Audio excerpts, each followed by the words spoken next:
Good morning and good afternoon. Welcome to another episode of Before Coffee.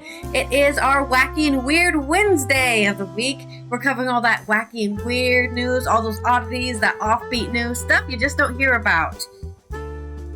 So I hope you're ready for some, I just hope you're ready for it. Yeah, get ready. Expect the unexpected. That's the phrase. This is Before Coffee, the father and daughter comprehensive news of Planet Earth podcast, where we look up our stories 10 to 15 minutes before we've started, and we haven't had any caffeine. We just rolled out of bed, sat in front of our cameras, and started reading stories. So if it seems like we don't know what the hell we're talking about, that's probably why. Let's get started with reading out the headlines for today's show. Today on Before Coffee, beloved Paddington Bear statue stolen and smashed in half in the creator's hometown. And cyber attack detected at Polish space agency, a minister says. Meanwhile, if you love staying up late and sleeping in, doing otherwise might actually hurt your health. Oklahoma toddler dials 911 for donut emergency. Police surprises him with a sweet treat. And Adrien Brody breaks world record with Oscars acceptance speech. Plastic waste and bird nests can act like a tiny time capsule. And also a man wins over $200 in a lawsuit over movie theaters showing too many commercials. In our culture news, just to see Tom Hiddleston would be enough. An eye-popping night with fans who mobbed stage doors. And it's Multiple Personality Day. National Multiple Personality Day. What did you say so there, let's Jerry? see which one of my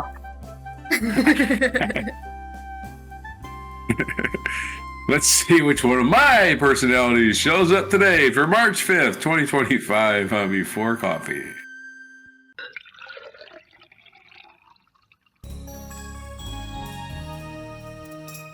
Multiple personality disorder. Very, a very interesting way to exist. I think, perfect for Whacking Weird Wednesday. I'm schizophrenic, and so am I, as this sign goes.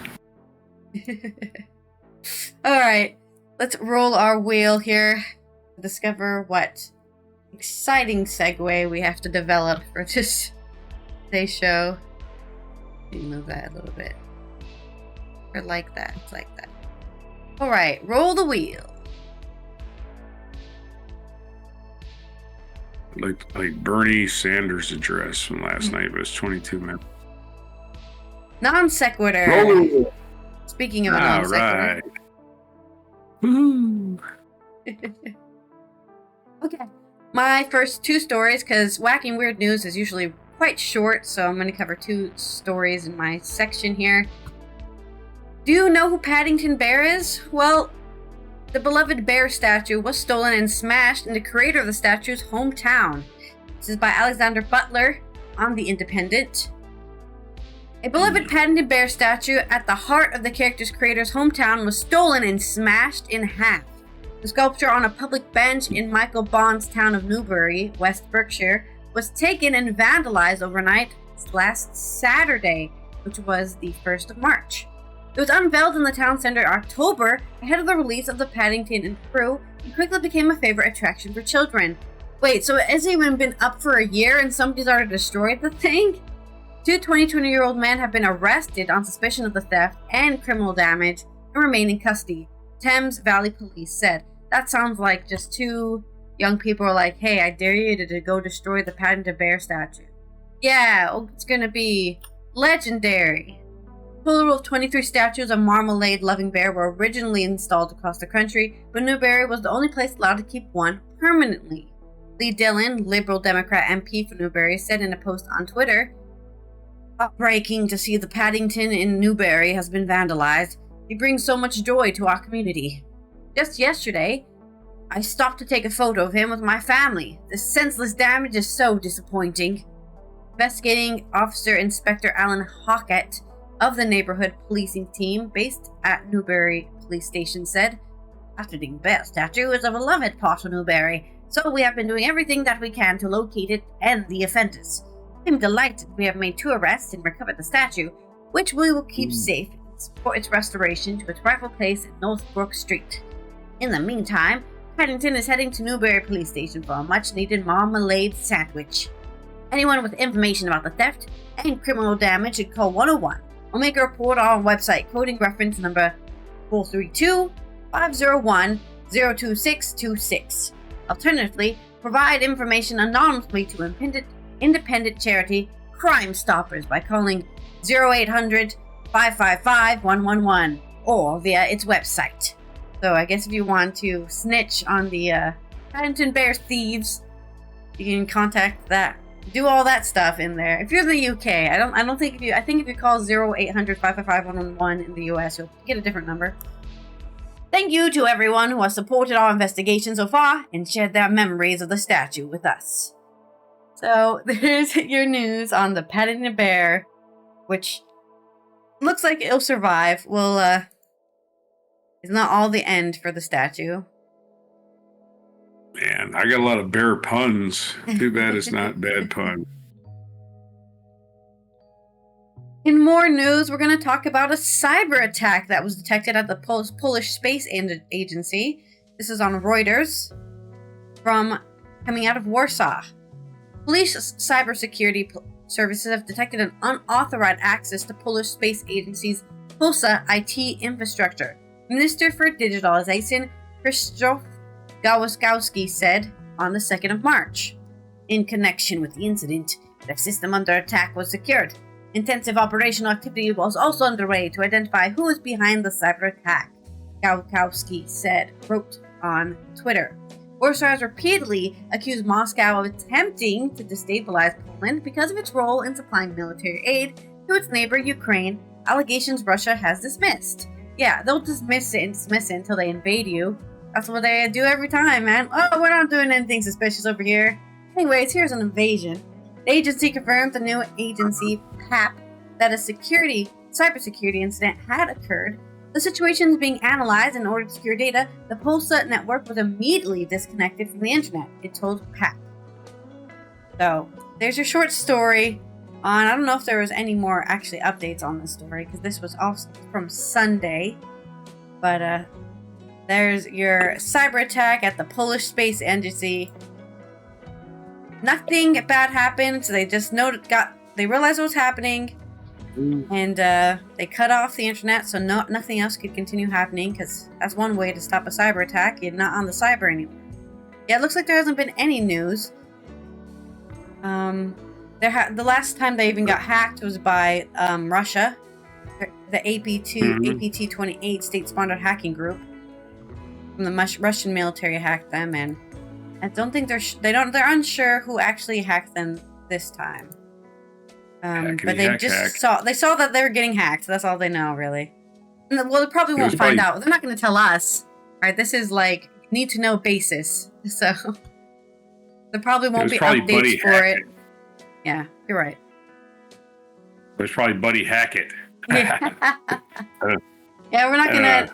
They're not gonna update us until 5 months from now when they say, actually, the hacking in Poland space security was this. Of That's course, my news stories. These stories naturally fit together because we probably should be putting bears in space. Yeah, when's the next Paddington Goes to Space movie? Yeah, we put monkeys in space, dogs in space. Why not bears? What are you going against bears, man? Why, if they're so friend-shaped, why do they want to kill me? I don't know. It doesn't make any sense, man. I think it's because they steal picnic baskets. That's what I think. Oh, yeah.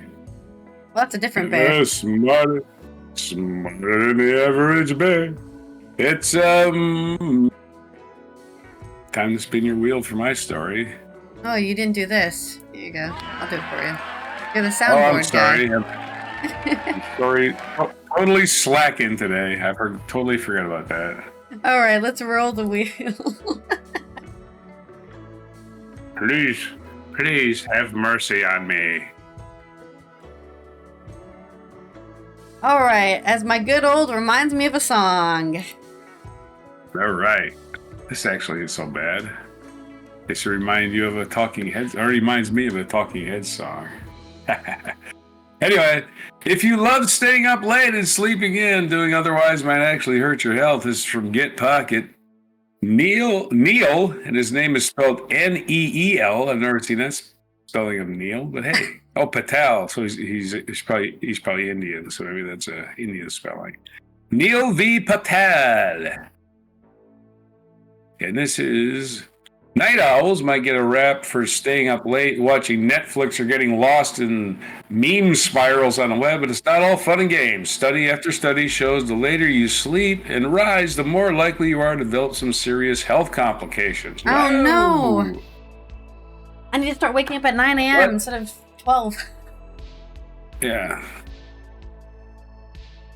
A 2018 paper by researchers from Northwestern University and the University of Surrey in the UK doubles down on the findings that night owls are more likely to suffer from a host of different diseases and disorders: diabetes, mental illness, neurological problems, neurological problems, gastrointestinal issues. That's me too. Oh, no. Man, I'm getting up early. I'm not staying up late. I'm going to bed like 10, 9:30. I think yours might be a different cause. Well, I used to be a night owl and sleep in, but I just take naps whenever I feel like it, even when I'm driving. Mental illness, neurological problems, gastrointestinal issues, and heart disease, to name a few. It also includes, for the first time, that night owls had a 10% increased risk of dying in the time period used in a study, compared to those who are early to rise and early to sleep, aka larks, or AKK. It's a new word, new thing. Larks are people that go to early rise and early to bed, early to rise. Yeah, so you got night owls and morning larks. That's the idea there, I guess. Right, yeah, we got the old Ben Franklin, early to bed, early to rise, makes a man healthy, wealthy, and wise.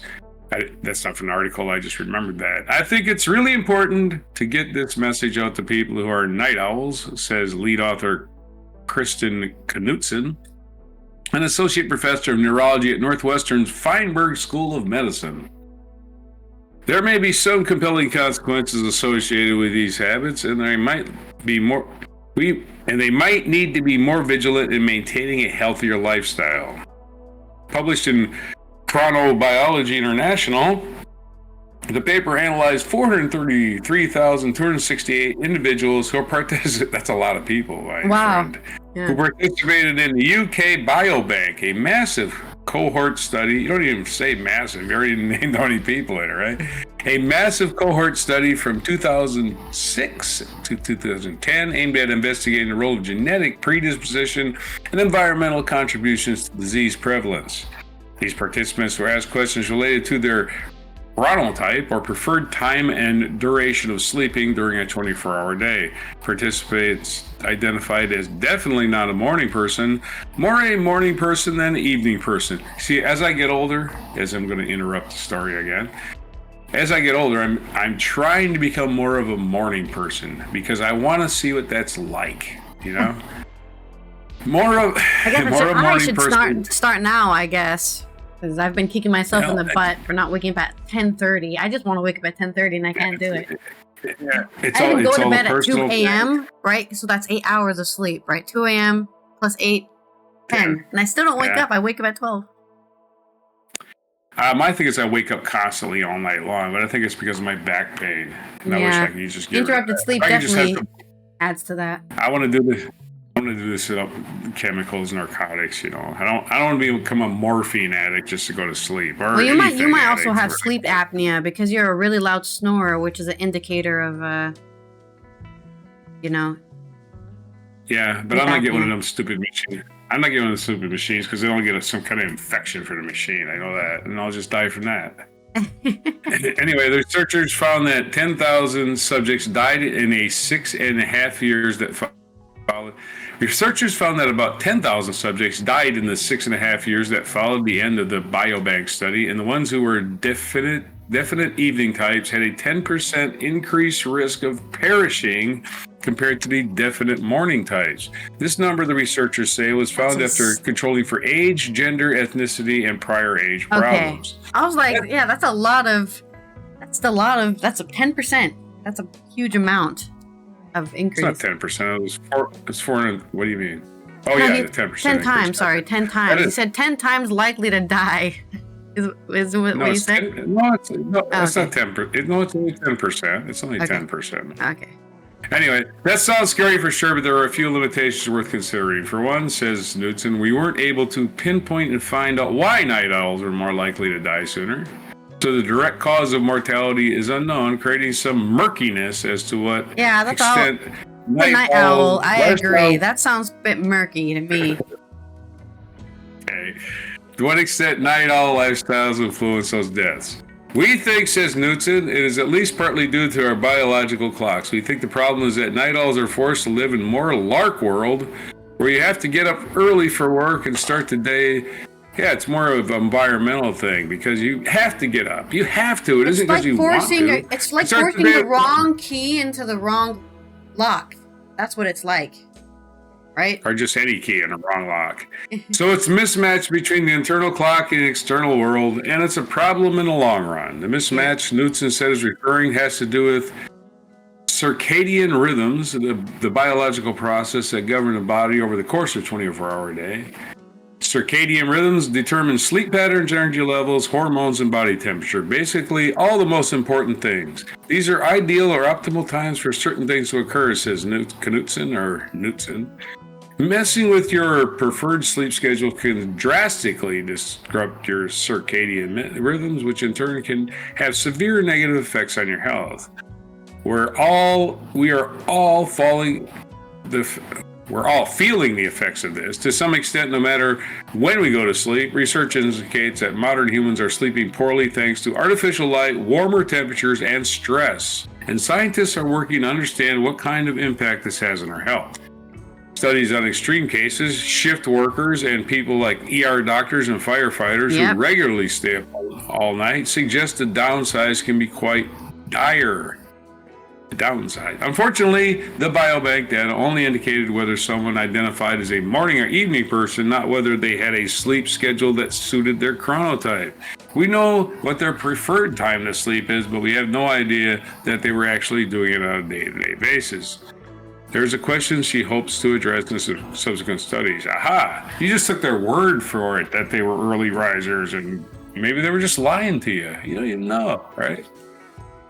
Moreover, the data is limited to just British participants, most of whom were Caucasians of Irish or English descent. It is likely the results would be similar for other populations west of the world, but they could also be substantially different for night owls elsewhere. To some extent, you're stuck with the chronotype you're born with. Genes play a significant role in governing your internal clock, so if you're naturally attuned to sleeping at 3 a.m. and waking up at 11 a.m., your best bet would be to find a career and lifestyle where it's okay. And it doesn't matter where you live. It has to do with the sun and when it rises. So, but there are certain actions individuals could take to minimize the difference between their internal clock and their external life. In a perfect world, Knudsen notes, employers could be more cognizant and allow employees to pick a work schedule that offers a good compromise between everyone's needs. They'll let you take naps too. Yeah. They'll just have a room for you to take a nap. You know what? Think about it for a second. They want to pay you 8 hours a day, right? Why does it matter when that 8 hours is? Just come into the office at 7 p.m. to whenever, if that's what you want to do. Yeah. Clock in, clock out. Mhm. That's what we have machines for you to clock in and clock out with. Nobody needs to be there. Not necessarily. If your job depends on everybody being there at the same time doing the job. You can't just everybody show up whenever they want to and shit gets done. A lot of jobs aren't like that. You need a whole crew. But there are certain actions individuals could take to minimize the difference between the internal clock and their external life. In a perfect world, Knudsen notes, employers could be more cognizant, allow employees to pick a work schedule that offers a good compromise between everyone's needs. People can also shift their sleep and wake hours a little earlier to minimize discord, but they would need to do so gradually and maintain the shift consistently. Lapsing into night owl habits on weekends or vacation is out of the question. Oh, no. It is out of the question. Of course, being a creature of the night isn't all bad. Other studies have shown that the whole morning versus whole night person debate is really more of a proxy battle between organized and meticulous, or being expressive or imaginative. Day dwellers might be more focused on achieving goals and paying attention to details, but all-nighters tend to be more creative and open to new experiences. If you're a night owl, don't be too rash to think you should change yourself. Maybe you just need a career that harnesses your artistic side and lets you sleep a little. All right, that's why I'm streaming and a YouTuber. There you go. But the most killer thing in that is the idea that you can't slip up, right? So I can't play video games until 8 a.m. on the weekends because I've messed it up. I have to consistently be waking up at 10:30 a.m. every day and going to bed at 2 a.m. and that's it. That sucks. Okay. No, sleep is sleep. It's my favorite thing. Where's your song? I don't. Reminds me of a song about sleeping. No idea. Obviously, it reminds you of a song. Immediately it did. Are you kidding? Mommy had a little baby. There he is. You don't know that song. I do know that song, but I don't know the name of it. So it didn't remind me of that song. I guess what it reminds me of. Here, let me put myself on screen here. I guess it reminds me of "I Don't Want to Miss a Thing" by Aerosmith. Because that's why I don't want to go to bed. I'm missing stuff. If I go to sleep, I'm missing. There's stuff happening without me. I don't want to miss anything. I miss you, man. So, there you go. And it was from that movie about drilling into the asteroid. Armageddon or whatever? No, not Armageddon. It was Armageddon. It was Armageddon. Okay. All right. Let's go to let's roll your wheel first before we go into my next story. I've been slacking on the soundboard. Sorry. I was reading my story, so I was just... No excuses. Well, I mean, if you're as a night owl, I'm making you get up at 4 a.m., so I'm ruining your life. Accurate metaphor and simile. The only reason I get up at 4 a.m. is because I moved to the West Coast and 3-hour lag. I'm just saying, I offered before that we just do the show later, like the day before. Because I don't want to be doing this in the middle of the day, ever. Because my whole day is filled with doing the show instead of me going outside. Do whatever you want. This is fine. What did the wheel say? The wheel said metaphor and simile. All right. Okay. Let's talk about donuts. You like donuts? Do you need an emergency hotline for a donut? Well, this Oklahoma toddler decided to dial 911 to get a donut in an emergency. This is by Mahipal Singh Shushan on the Hindustan Times. A toddler in Oklahoma dialed 911 for emergency donuts, and police sweetly fulfilled his request with a box of treats. They captured the internet's heart after making an unusual request to the emergency services. The Moore Police Department shared an endearing audio clip of a call made by young Bennett, who dialed 911 to report an emergency need for donuts. Initially, Bennett rang the emergency line but spoke in a gibberish before hanging up. Moments later, he redialed and clearly stated his urgent request. The amusing conversation between the toddler and the dispatcher has since gone viral. When asked about the nature of the emergency, Bennett confidently replied, "Emergency donuts." The dispatcher asked if Bennett would share his donuts, and to which he replied, "No, I'm not."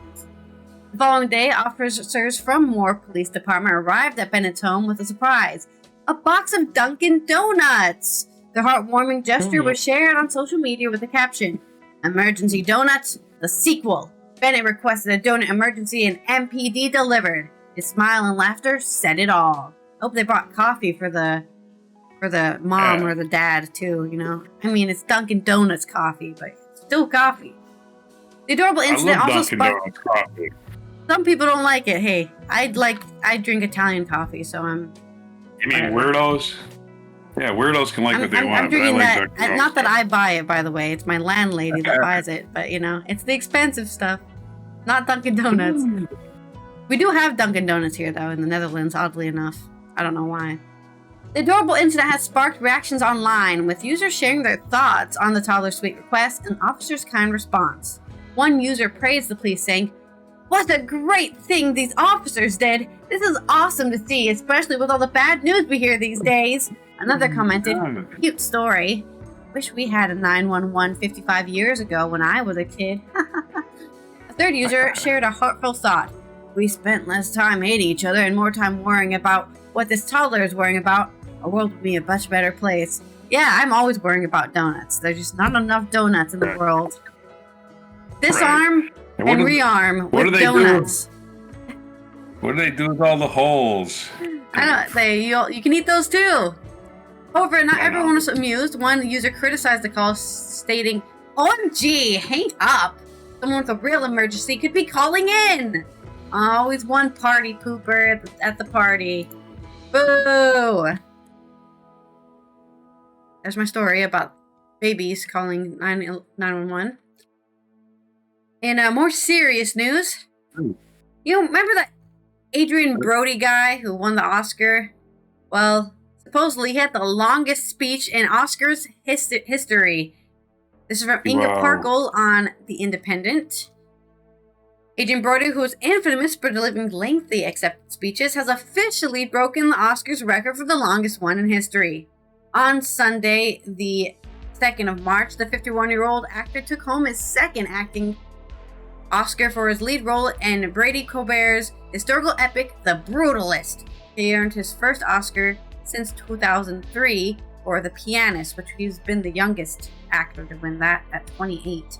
After accepting a trophy from 2024 Best Actor winner Cillian Murphy, Brody went on to speak for an astounding 5 minutes and 40 seconds. 5 minutes of listening to this guy talk. Almost 6 minutes. That's 10 seconds longer than the previous Guinness World Record holder, Greer Garson, who spoke for 5 minutes and 30 seconds after she was awarded 1943's Best Actress Oscar for a role in the war romance Miss Miniver. In his speech, Brody spoke about his own life story and called out racism and anti-Semitism. Somebody's calling me. "Thank you, God, for this blessed life," he said as he took to the podium. "If I may just humbly begin by giving thanks to the tremendous outpouring of love and I felt for this world, every individual that has treated me with respect and appreciation. I feel so fortunate," he continued. "Acting is a very fragile profession, looks very glamorous, and in certain moments it is. But the one thing that I've gained, having privilege to come back here, is to have some perspective. No matter where you are in your career, no matter what you've accomplished, it can all go away." He additionally celebrated his fellow nominees. Bowman Domingo, Timothy Chalamet, Ralph Fiennes, and Sebastian Stan, calling them wonderful human beings who exude grace and goodness and brilliance with their work. I mean, that is the joke, right? The acceptance speeches start like after 10 seconds, like, okay, play them off. Once Brody reached the allotted 45 seconds, right? He's only allowed to have a 45-second speech that winners are typically given to speak. The signature orchestral backtrack began to play to notify them that his time was up. However, instead of complying, as many of the other authorities did, Brody told them to shut off the music.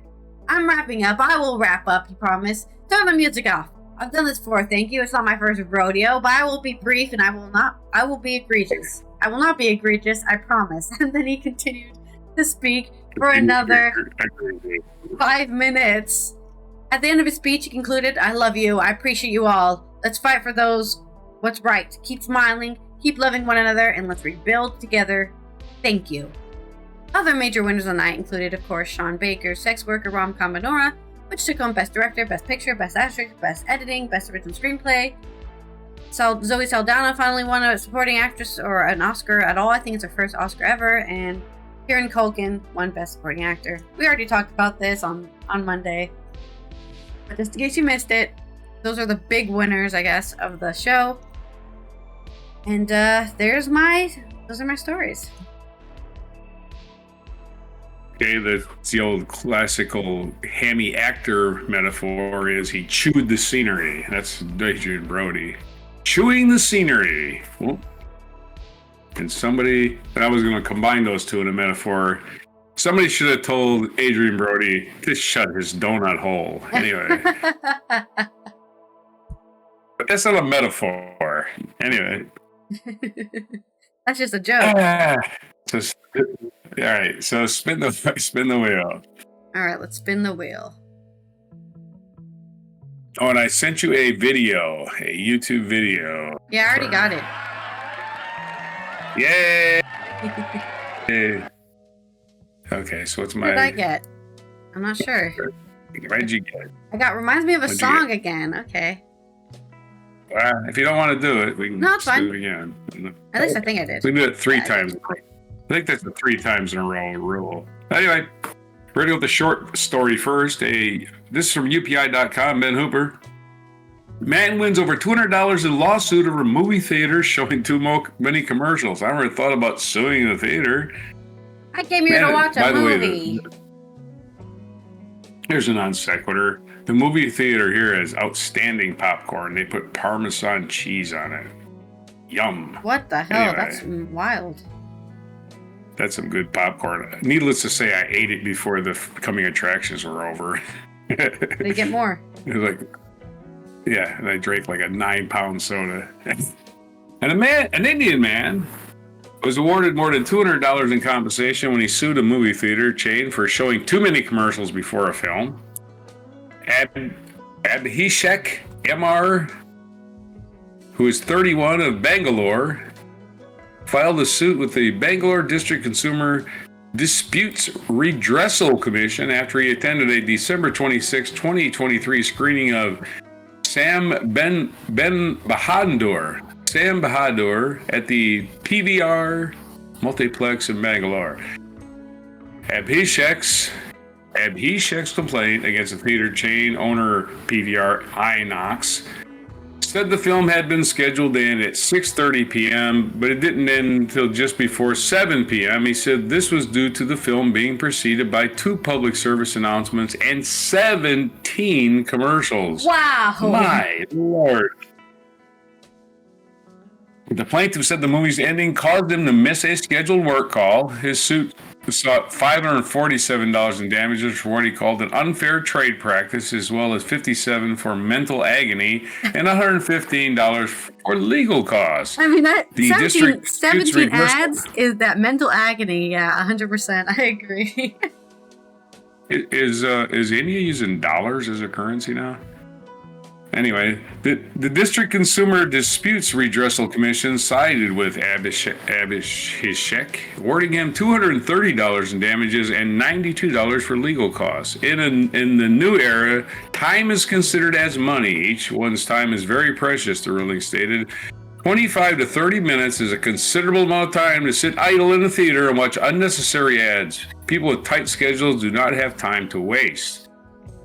Abhishek said he hopes other businesses take note of the ruling. Every other business in India has started to think about time being of the essence and how not to waste their customers' time. Thank you very much, India, for setting the record. Half hour of commercials. Why don't you just stop it already? Did I get the right ticket? Did I get the ticket for the ad showing? What's going on? Do we get to just... You got compensated, but it took over a year, about a year and a couple of months. Our other story, Science.org has a story from Gennaro Toma, or Tama with 2 M's, Tommy, probably Tama. Plastic waste and burden can act like a tiny time capsule. Woo! If you want to figure out how long a fridge cheese has been hanging around, check its expiration date. The same, it turns out, goes for birds' nests. For the first time, researchers have used expiration dates printed on plastic waste incorporated into coot nests to figure out when these structures were built. The findings, reported in Ecology, could help scientists better understand the histories of individual nesting sites and the history of species breeding there. I was surprised by the sheer amount of trash in the main nest they described, said Daniel Baldessar, a ornithologist at the State University of New York Oswego, who wasn't involved in the study. In one case, he notes the team was able to date a nest all the way back to 1991. I never would have guessed that a coot nest location would last that long. Do you have coots in the Netherlands? Yeah, we have a lot of them. They're those evil are birds. Little black birds. They're evil. They've got red eyes, and they kill all of their chicks until there's only one left. That's why they're evil. I watched it happen. I was at the bus stop. I was just hanging out, and then I just was seeing this mama Mama Coot just going off, and the more healthier chick was like, "Stop attacking my sibling," you know? Stop trying to kill him. Awful. It was very tragic to watch. I was at the bus stop. I couldn't do anything else, right? I couldn't leave. I'm traumatized. I wasn't even there.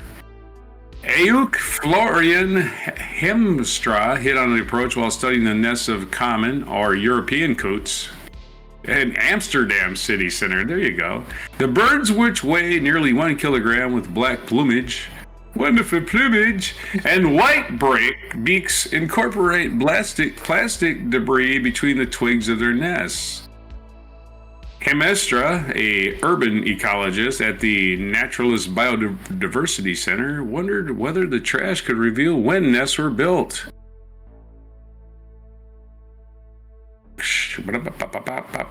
The expiration dates, that was a big picture I had to scroll past. The expiration dates on items found inside the Rauken nest suggest the structure was built at least 30 years ago. Hyalco Pipers. Well, that's the credit for the picture. He and his colleagues collected coot nests at the end of the breeding season when the nests were abandoned. Then they sorted through the nesting material and pulled out all the plastic. Some of the trash contained legible printing, including expiration dates with clearly defined years. Packaging from items with short-lived lives, such as avocado and milk, were especially helpful to point to a precise moment in time. Hemestra notes. Most of the nests were not particularly old. Expiration dates on the trash used to build them rarely went back more than 3 years. But one, christened the Rauken nest after a canal was found in, contained 635 bits of plastic, some with expiration dates going back more than 30 years. Here's a thought: maybe they just got them from the landfill. Did you ever think of that? Is there landfills in most of these countries? I have no idea. But old plastic doesn't go away. Just because it was made in 1991 doesn't mean they built the nest in 1991. Yeah. They could have built the nest yesterday. Old plastic doesn't go away. I'm just saying. It doesn't go anywhere, so it could have been built any time. I'm not sure this study is really that accurate. The layers of Rauken, I guess you can go by the layers, I guess. You know, this one's that year, that you can do that. The layers of Rauken's nest, built on top of an old foundation pile underneath a docking station, unraveled like a time capsule of human waste. The outermost structure contained approximately 15 face masks from the COVID-19 pandemic. Its base held candy bar packaging promoting the 1994 FIFA World Cup. That's amazing. We found pieces of nest material which were just as old as I was, which is a very strange moment, Hemestra says. The researchers believe that at least 3 generations of common coots, which can live about 5 to 10 years, used the Rauken nest over its 30-year span. In the wild, common coots build a new nest every year made of quickly decaying plant materials, but in urban environments, long-lasting plastic may give coots an advantage, the team says. Extending the lives of their nests and affording them more time to spend finding food and defending their territory, and of course, killing their offspring. However, too many plastic in a nest can entangle the birds, sometimes killing them. Reusing old nests can also be dangerous, as the old trash can harbor harmful parasites such as red mites and coots. I'm not sure about the idea that incorporating artificial material would be more beneficial to the birds. It seems equally, if not more likely, that the artificial materials are simply overabundant and readily available in the environment. As a tool for dating birds' nests, Hemestra believes he and his colleagues have just scratched the surface. There could be even more older plastic-filled nests out there, and this strategy could help urban ecologists date nesting sites. This can be helpful for researchers trying to understand how a species is faring in a certain habitat, Baldashar says. If nests are being used for a long time, it might mean the birds are struggling to find new nesting sites, which could impact their ability to breed. Hemestra, there may be way more data in a bird's nest than you may realize. There's a story of birds. That story was for the birds. For the birds. Yes. And of course, your movie guy. Well, those articles, the first article reminded me of the Elvis song, A Little More Conversation, or a little less conversation, sorry, a little more action, right? Too much ads. Let's stop ads. Just I want to give me the action. Give me the movie. And then I don't really have a bird song. Yeah, I don't really have a song about coots or nesting. Maybe like maybe something like Let's see action. Let's see motion. Something like As It Was by Harry Styles, which is about nesting in your home during the pandemic. Well, you don't have to come up with a song for both stories. I don't like that song, by the way, but it reminded me of that, I guess. Let's roll the wheel. And also give myself an applause. Yeah.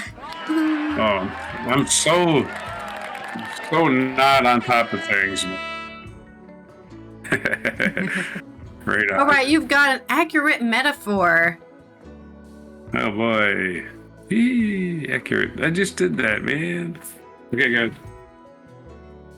I can roll it again if you want. No, that's a 3-time rule. Okay. You get the same one 3 times. Yeah. Let's go to my culture story, which is about being with the fans who mob stage doors.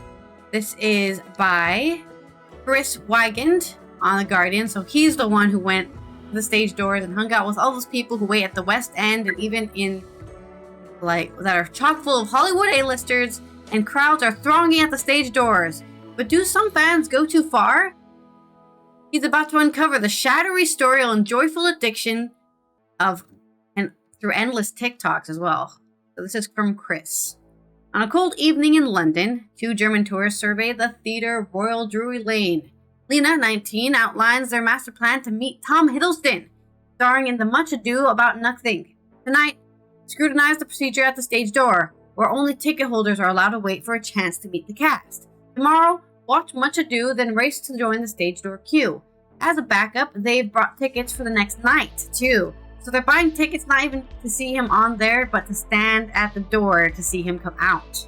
Right? So they're not even... They're going to be there early so they can be there. Be prepared, Lena declares. Are they hoping for autographs, selfies, acting tips? Just to see him, that would be enough. Well, especially traveled here for this. It's all worth it. I just worry a little that he hasn't much time. She considers the arriving fans. Wow, that's a very big line. Near the front is Lily, 22, who saw the first half of the play, then opted to join the queue rather than watch the rest. I'll read up on the story afterwards. A dozen others in the queue have also not watched the full show tonight. Lily is rehearsing what to say to Hiddleston and co-star Haley Atwell, who are both returning to the theater after Marvel blockbusters. They're quite the draw. The theater fits about 2,000 and most performances have practically sold out. 5 minutes after it ends, there are 125 people waiting at the stage door. When Atwell emerges, her beaming smile is visible from the other side of the street, where those without tickets are asked to stand. Passers-by stop to stare, crowds swell. Still no sign of Hiddleston, though. He's probably having a poo, says someone behind Chris. You might think that the curtain call signals the end of the night for the actors, but there remains the final act of the stage door, where fans have always lingered. Opposite the Theatre Royale, in its tiny Fortune Theatre, where cheers are greeting cast members of the musical comedy Operation Mincemeat, not me, I wasn't there. Chris meets Liz, 29, who's seen the show several times, has brought flowers for Madeline Jackson-Smith, debuting in a new role. She's waiting to tell the cast that they did a phenomenal job. That just feels polite.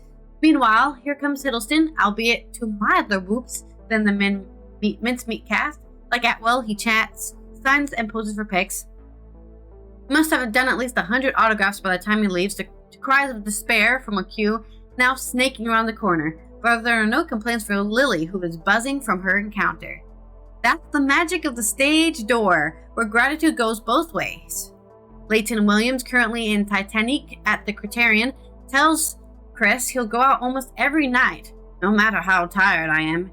He thanks fans, some of whom he has known for years. This is a lot like fan meets in like K-pop and J-pop stuff in Japanese pop industry and the Korean pop industry, right? You sign up or you raffle your chance to win at meeting your favorite idol for like 10 seconds, maybe 30 seconds, it's not a long time. Naomi, my best friend of all time and the love of my life, has actually done that in Japan. Very cool, but also like a once in a lifetime thing. Anyway, it's just an interesting blending of cultures there, right? Some people might be like, oh, it's weird, Koreans or Japanese people do that. It's like, well, look at British people in the West End, and I guess in this case, Germans. All the way from Germany they came to meet Tom Hiddleston. Lucy Jones says she encounters people whose lives have been changed by a show and have been humbled by terminally ill fans saying thank you on a final trip to the theater.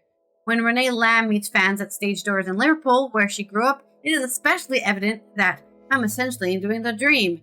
And that was me at one point. When she was younger, Lamb waited for Cynthia Erivo at the stage door. She had so much time, and she was so gracious. Of course, Cynthia is the Wicked Witch of the West in the Wicked musical movie adaptation.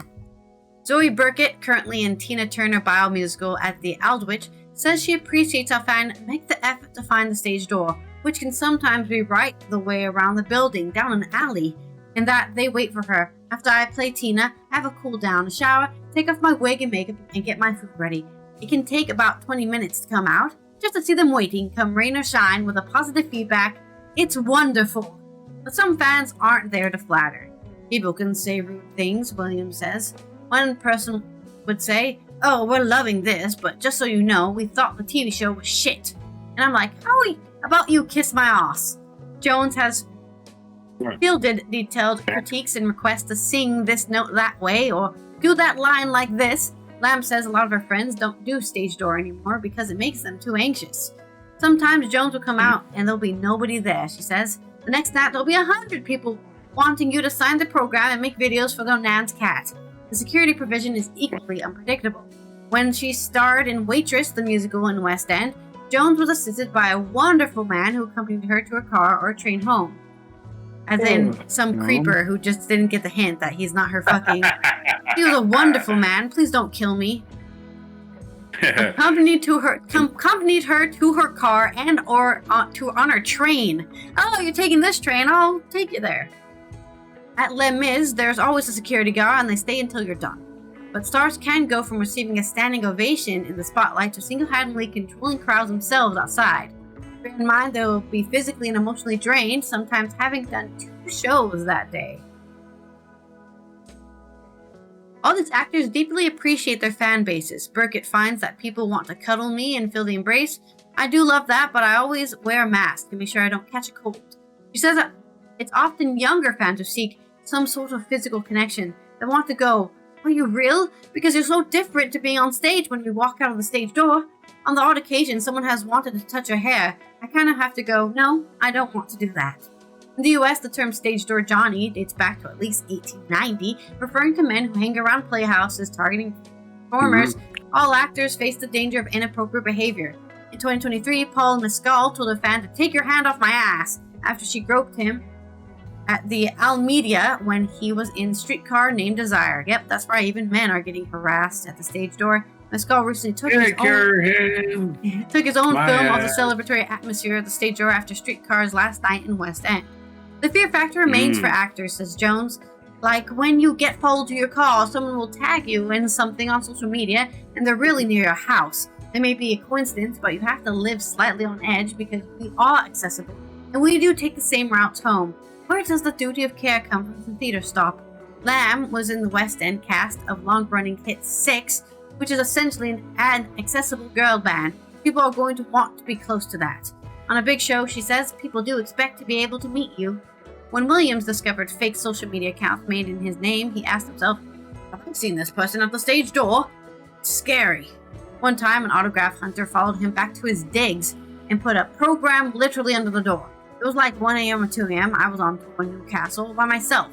He still looks over his shoulder after a show thinking, I hope someone's not followed me. Unfamiliarity with your surroundings can be frightening on tour, says Lamb. Burkett has heard of young dancers who are walking for bloody miles to their digs after leaving a stage door. Sometimes this can be reduced to a sort of stars issue, says Paul W. Fleming, General Secretary of Equity, the Performing Arts and Entertainment Trade Union. Not only affects celebrities, he says, but people who are on the minimum wage. Appearing in a musical with a huge following, some fans, he says, are treating them as props or characters that aren't real human beings with lives. They're working people who are members of a trade union, who have every right to dignity to work. It is indicative, he suggests, of how society generally views performing arts as not that serious. Sadly. A permanent stage door, says Fleming, is more likely to understand the fans and have a bit of a rapport. That nuanced understanding might alleviate the dismissive responsive when members of the ensemble come out, as opposed to the lead actor. People who work their tails off but sometimes don't necessarily have a following will come out of the stage door and say, Jones! And they are greeted with, oh, do you know if so-so is coming out? Jones has also found herself handed photos she is proud of, but not deems appropriate to sign. I did a Wonder Bra campaign when I was 18. You get the occasional guy come and say, can you please sign these 8 photos of a teenager, you in underwear? Lamb says she has been mistaken for other actors of color on stage door as well, another reason some performers might think twice about going out, especially if you're doing a job that requires being vulnerable. The stage door is where fandom, fueled by razzle-dazzle theater and 24/7 social media activity, butts against real people's prosaic lives.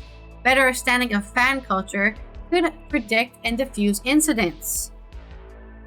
Because this particular group of fans are going to be interested, they think they're your friends, and that you're part of the magic of theater, creating a world that is so special that people believe it to be true.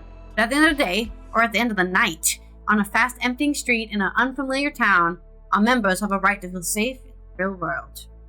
So there you go. You can see Leighton Williams at Titanic at Criterion Theater, Renee Lamb in Radiant Boy on Southwark Playhouse, Lucy Jones and Austin Land at the Savoy Theater, and Zoe Burkett in Tina at Aldwych Theater. If you ever find yourself at the West End and you want to go bother people at the stage door, they're live now on stage.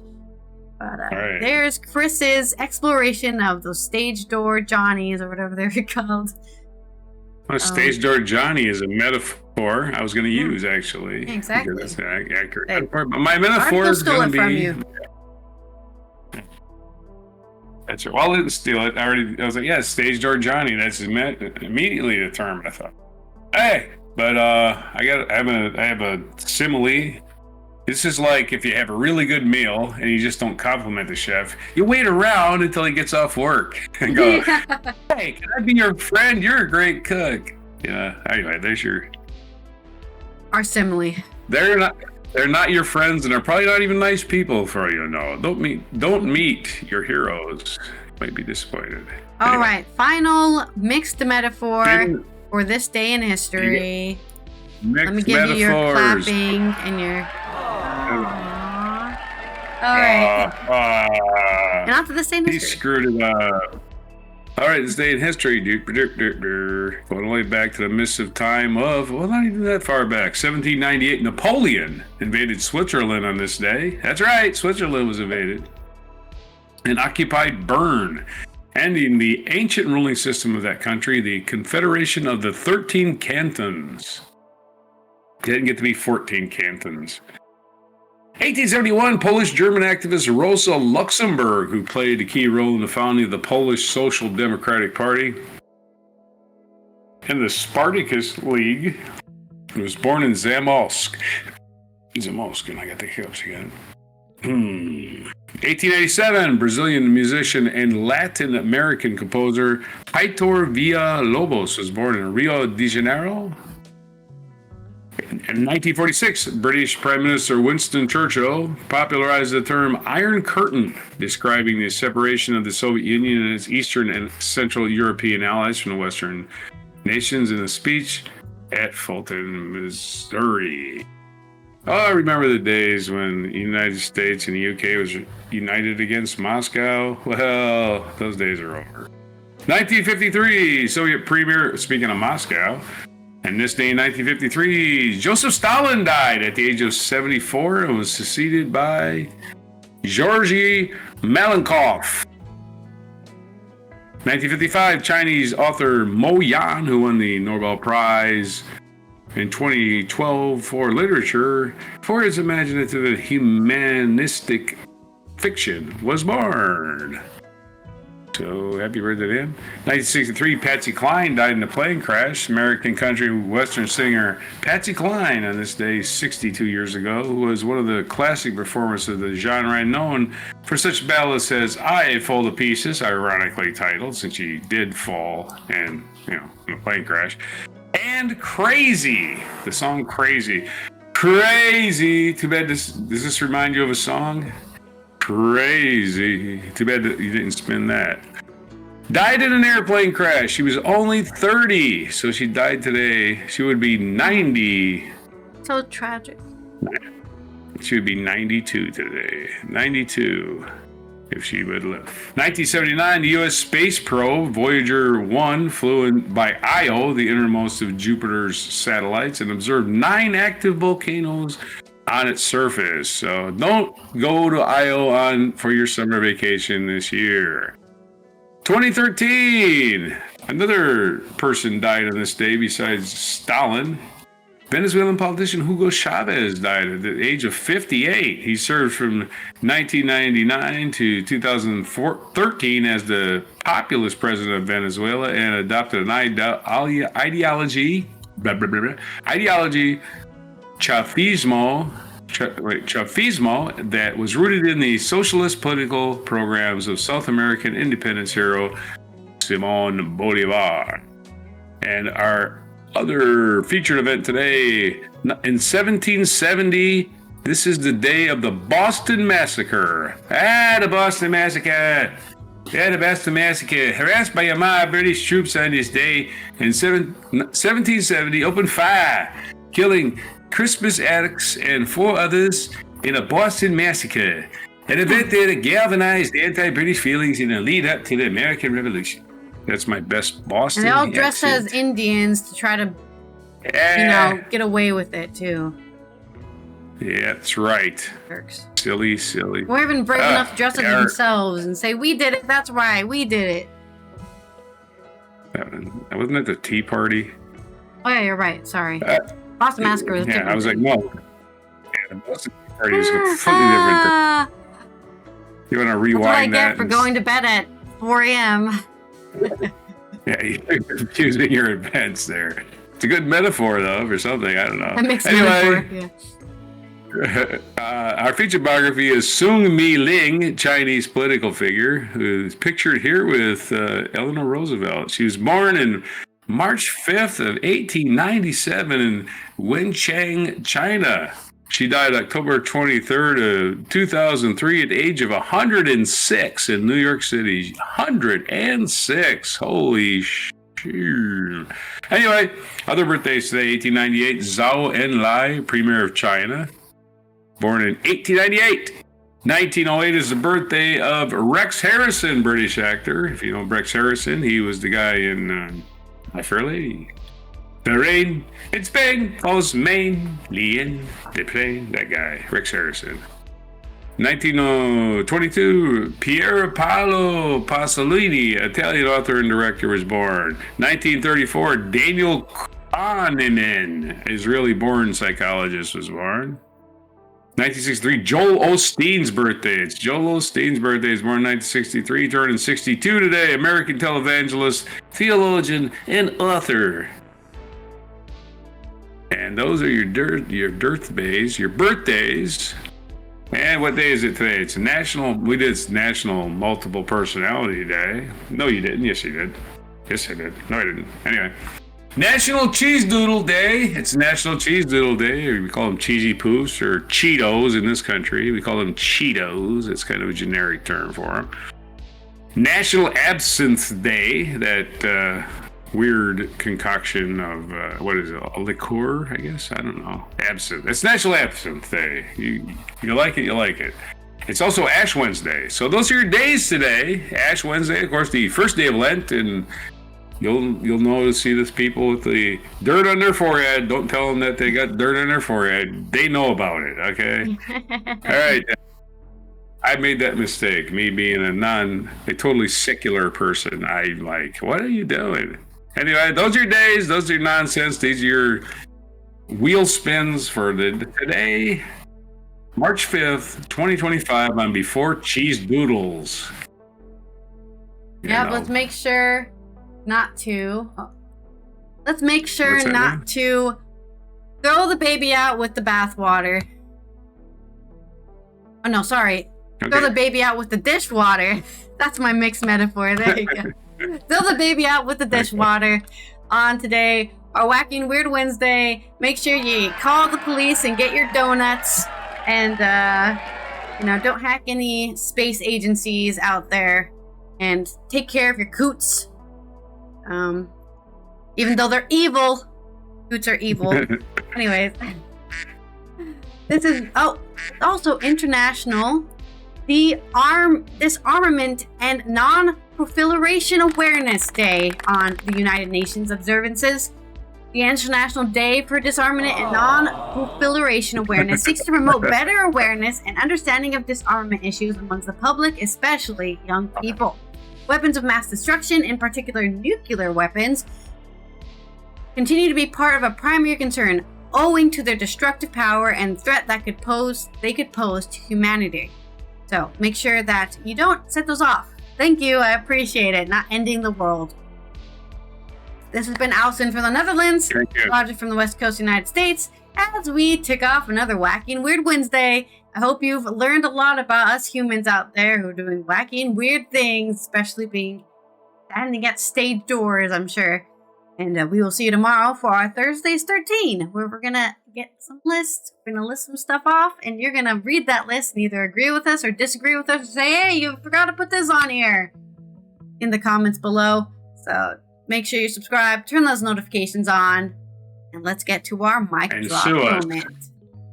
Legendary singer Dolly Parton is mourning the loss of her husband of nearly 60 years. Carl Dean died yesterday. He was 82. Here's a look at their remarkable life together. He's legendary for being anonymous. Country music icon Dolly Parton is no stranger weird to the spotlight. Have a but when it came obituary to just about your that standing very much in the background was her husband of almost 60 years. Right. Well, it's kind of like your wife. Their love story started in 1964. Kind of like Gene Hackman's wife doesn't get her own obituary, right? Yeah. With dreams of becoming a country star. Well, she at least they both at least died, right? Dolly didn't die. Just her husband died. Later.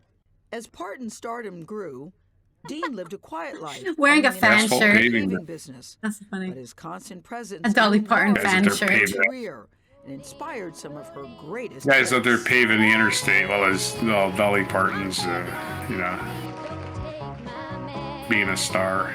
Like her 1973 hit Jolene, partly based on a bank teller who she says had a crush on Dean. Their relationship was such a mystery that rumors swirled he did not even exist. He's not real. Made him up. Parton wrote on social media My Monday husband from this, Canada. Carl and I spent many wonderful years together. Words can't do justice to the love we shared for it's a long time. 60 years. That's like world record. About that shared love back in especially for a celebrity. Before they renewed their I thought she was married to Porter Wagner when I was a kid because they were always on TV together. And she wrote that song about him. Yeah. I Will Always Love You is about frickin' Porter Wagner. I know, God, they were super private, but their love story was so beautiful to see together. Oh, yeah. And they met. Go ahead, Gil. No, go ahead. They met in front of the wishy-washy laundromat, which I love. She said laundromat. Yeah, she looks cute.